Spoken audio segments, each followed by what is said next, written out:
What's good, everybody? Michael Alder here from CarpetExpertBlueprint.com, and in this video I'm going to share with you how to remove carpet metal transition strips with a concrete subfloor. And there's actually a couple different ways to go about this, so I'm going to run you through it here. Check this out.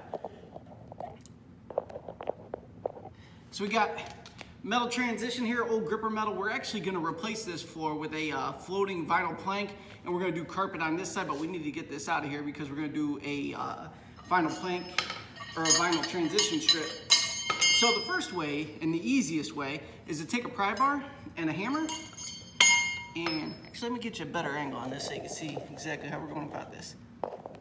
There we go.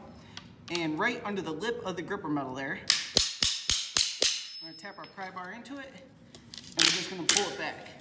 Now that is the safe way for sure. Plus, if you wanted to keep this beautiful sheet vinyl floor, that's a safe way to do it without damaging this. The other way to go about it is you could take your pry bar and just come from this side and pop it up that way. The only downside to doing it like this is you could damage the vinyl, but in this particular case, we are covering this floor anyway, so it really doesn't matter. So this is just a simple strategy on how to remove carpet transition strips. If you have any questions about the carpet and flooring industry, be sure to comment below and I will create a video answering that question for you. See, boom, simple as that.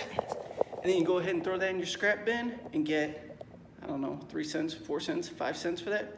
Big money. So thank you so much for tuning in. I'll catch you on the next video.